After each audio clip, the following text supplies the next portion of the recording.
Evangelho de hoje é de Lucas, capítulo 4, versículos 24 a 30.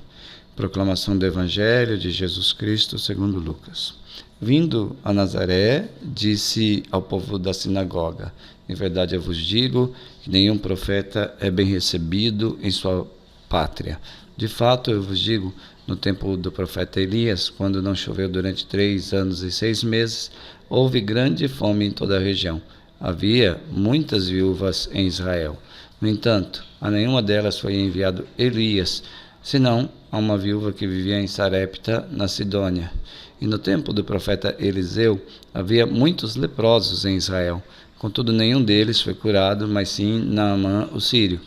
Quando ouviram essas palavras de Jesus, todos na sinagoga ficaram furiosos. Levantaram-se e o expulsaram da cidade. Levaram-no até o alto do monte sobre o qual a cidade estava construída, com a intenção de lançá-lo no precipício. Jesus, porém, passando pelo meio deles, continuou o seu caminho. Palavra da salvação.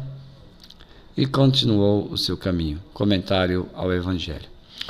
Jesus, nesse Evangelho, invocou o testemunho de 2 profetas de antigamente, que são Elias e Eliseu, para explicar a perseguição que sofria. Veja que no Evangelho falava-se que eles tentaram empurrar Jesus, matar Jesus, empurrando Jesus de um precipício. Então Jesus estava sendo perseguido. Por quê? Por causa da sua fidelidade, do seu projeto, dos milagres que realizava.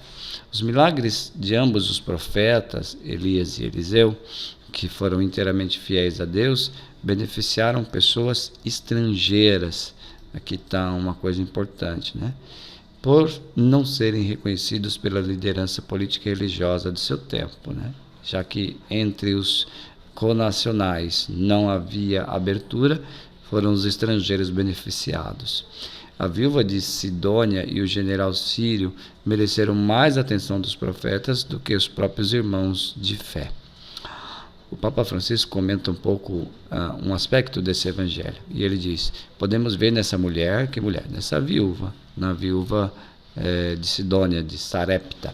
Podemos ver nessa mulher a igreja, que é, num certo sentido, um pouco viúva, porque espera o seu esposo que há de vir. Então, a comparação entre igreja, esposa, e Jesus, esposo. Certamente, tem seu esposo na Eucaristia, na palavra, nos pobres, etc. Mas, sim, ela está esperando que ele volte, não está? Esta atitude da igreja. Esta viúva, que é a viúva de Sarepta, não era importante. O nome dela não aparece nos jornais. Ninguém a conhecia. Ela não tinha licenciaturas, diplomas, nada. Não brilhava de luz própria essa viúva. É isso que me diz para ver nesta mulher a figura da igreja. A grande virtude da igreja deve ser não brilhar de luz própria, mas refletir a luz que vem do seu esposo. Então a igreja, ela deve refletir a luz do Senhor. É como a lua, que não tem luz própria, mas reflete a luz do sol e ilumina muito.